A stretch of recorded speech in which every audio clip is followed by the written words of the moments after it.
जब तुम्हारी कहानी ऐसे मोड़ पर खड़ी हो जहां तुम बेबस हो जाओ, कोई रास्ता नज़र ना आए, सब्र अपने आखिरी हदों को पहुंच जाए, तो जान लेना कि अल्लाह जल्ला जलालहू अनजाने रास्तों से तुम्हारे लिए मदद भेजने वाला है। तुम्हारी आजमाइश का इख्तिताम हो चुका, अब वो तुम्हें मौजज़ों की राह दिखाने वाला है। जब जब तुम्हें ख्वाहिश नामुमकिन सी लगने लगे और नाउमीद होने लगो, सब्र करना मुश्किल हो जाए, तो याद रखना जो तुम्हें नामुमकिन लग रहा है वो उसके लिए मुमकिन है। नाउमीद ना हो, यही तो सब्र करना है, यही तो उसके कुन पर कामिल यकीन करना है, यही तो आजमाइश है तुम्हारे सब्र की। अगर उसने ये ख्वाहिश पूरी न करनी होती तो वो दिल से इसका ख्याल भी निकाल देता, मगर इस ख्वाहिश का बार बार याद आना इसलिए तो है कि तुम मांगते रहो उससे, और वो एक रोज़ इस नामुमकिन को मुमकिन कर दे, तुम्हारा अधूरा ख्वाब मुकम्मल कर दे। एक रोज़ तुम्हारी आंखें दुआओं की कबूलियत देखेंगी, यकीन रखो उस पर। मौजज़े तब होते हैं जब भी दुआ मांगना नहीं छोड़ते, जब दुनिया तुमसे कह रही होती है कि ये तुम्हारे लिए मुमकिन नहीं। जब तकलीफ़ हद से बढ़ जाए, आंसू पलकों पर ठहर जाए, तो जाए नमाज बिछा लेना और रब को अपने पुकार लेना। तुम्हें लगेगा बरसों पुराना बोझ दिल से उतर गया, इतना सुकून महसूस होगा कि जैसे हर गम ज़िंदगी से निकल गया हो। आए मेरे परवरदिगार, आज भी उसी यकीन और उम्मीद के साथ मांगता हूँ, कोई मौजज़ा कर दे, कोई रास्ता निकाल दे, मेरी मंजिल आसान हो जाए। कोई रास्ता नहीं दिखाई दे रहा, मेरी ख्वाहिशात बहुत ही छोटी हैं और तेरी ज़ात बहुत ही बड़ी है। अपना ख़ास करम कर दे मेरे अल्लाह, कोई हल, कोई रास्ता, कोई सूरत निकाल दे मेरे मौला। मेरे प्यारे अल्लाह, कभी कभार मैं नहीं जान पाता कि इन मुश्किल हालात के पीछे क्या मसलिहत छुपी है, लेकिन मुझे आप पर यकीन है। मैं जानता हूँ कि आप मुझे वो अता करेंगे जो मेरे लिए बेहद बेहतरीन है। आप मुझे वहाँ से अता करेंगे जो मेरे वहम व गुमान में भी नहीं है। अगर तुम्हारा दिल बार बार तुमसे इस बात पर लड़ता है कि अभी हार नहीं माननी, अभी तो और भी शिद्दत से अल्लाह पर यकीन रखना है, अभी आसमानों से दुआओं की कबूलियत उतरती देखनी है, अभी तो कुन फायकून की खुशबू महसूस करनी है, तो जान लो कि अल्लाह की तरफ से हिम्मत आ गई, जल्द मौजज़ा भी होगा।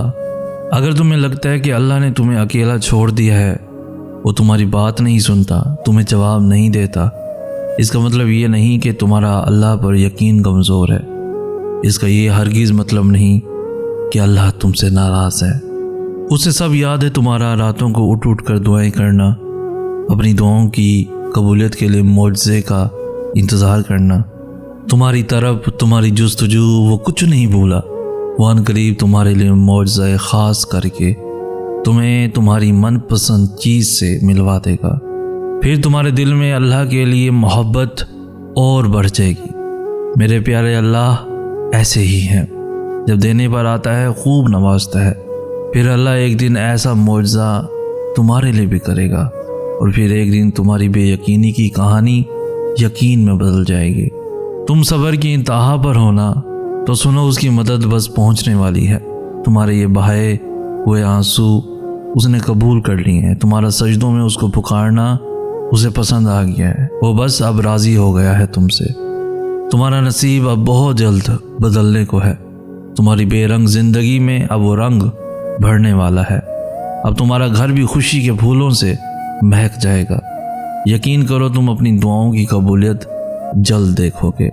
उन मंजिलों पर खुश हो जाओ जो अल्लाह ने तुम्हारे लिए चुनी है, फिर वो तुम्हें उन मंजिलों तक खुद ही ले जाएगा जिन तक तुम पहुंचना चाहते हो। तुम्हारा यकीन और तुम्हारी दुआएं ही तुम्हारा मुकद्दर होती हैं। अगर तुम्हारा दिल बार बार तुमसे इस बात पर लड़ता है कि अभी हार नहीं माननी, अभी तो और भी शिद्दत से अल्लाह पर यकीन रखना है, अभी आसमानों से दुआओं की कबूलियत उतरती देखनी है, अभी तो कुन फयकून की खुशबू महसूस करनी है, तो जान लो कि अल्लाह की तरफ से हिम्मत आ गई। बहुत जल्द मौजज़ा भी आने वाला है। ये वक्त आजमाइश का है। तुम्हारी आंखें रात को गीली होंगी, दिल 1000 बार टूटेगा, सब्र आजमाया जाएगा, इम्तिहान में डाला जाएगा, लेकिन ये वक्त भी गुजर जाएगा। हर मुश्किल के साथ आसानी है, तो ये मुश्किल थोड़ी सी बाकी रह गई है। प्यारे दिनों का इंतज़ार बस ख़त्म होने ही वाला है। जहाँ अल्लाह होगा तुम्हारे साथ, तुम्हारे पास। यही उसकी अता का अंदाज़ है कि वो पहले तुम्हें मांगना सिखाता है और फिर वहाँ से अता करता है जहाँ से मिलना तुम्हें मुमकिन नहीं लगता। वो तुम्हें तुमसे गुजार कर ही खुद तक लाता है। वो तुम्हें पहले तुम्हारी पहचान करवाता है, फिर अपना पता देता है। तुम अपनी मर्ज़ी से उसकी जानिब नहीं जाते, बल्कि जब उसे तुम पर बेहद प्यार आता है तब वो ऐसे हालात पैदा कर देता है कि तुम उसकी जानिब खींचे चले जाते हो। राहें जुदा हो जाने से मुकद्दर जुदा नहीं होते, और जो इस बात का यकीन रखते हैं अल्लाह उनके लिए ऐसे वसीले बनाता है जो किसी की भी नज़र से गुजरे नहीं होते। हालात समझ से बाहर हो जाएं तो मौजज़े भी अक्ल से बाहर हो जाते हैं। एक लंबा सांस लें, खुली हवा में चहलकदमी करें, अल्लाह के साथ वक्त गुजारें, उसकी मोहब्बत को महसूस करें, उसकी रहमतों को महसूस करें। छोड़ें दुनिया की चीज़ों के पीछे भागना, बस अल्लाह पाक की मोहब्बत में इस कदर खो जाएं कि उसके अलावा आपको कुछ भी दिखाई ही न दे। तुम्हें पता है, जब बात नामुमकिनात पर आकर रुक जाती है ना, तब मेरा रब कहता है इन्नल्लाह अला कुल्ले शाइन कदीर।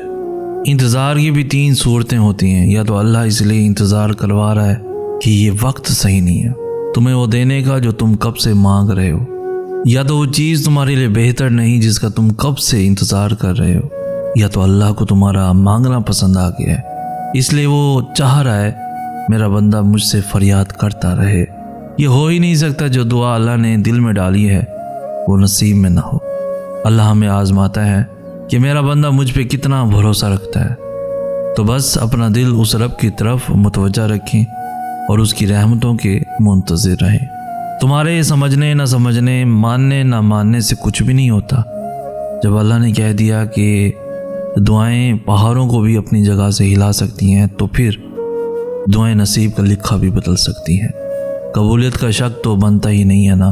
हम जो चीज़ मांगते हैं ना अल्लाह ताला से, वो अल्लाह को पहले से ही मालूम होता है। जिस चीज़ पर तड़पते हैं ना, अल्लाह ताला पहले से ही उस तरफ से वाकिफ़ होता है कि हम ये मांगेंगे अल्लाह से। उसे पहले से ही पता होता है कि हमारा दिल किस चीज़ में उलझ गया है। तो जब अल्लाह को पहले से मालूम होता है तो वो हमें क्यों नहीं अता करता। इसीलिए तो उसने दुआ बनाई। दुआ मांगने के लिए हमें बनाया था ताकि हम उससे मांगें, उससे बातें करते रहें, उसे बुलाते रहें, उसे दूर ना हो जाएं, उसके करीब रहें, ताकि वह हमारी तरफ मुतवज्जा हो सके।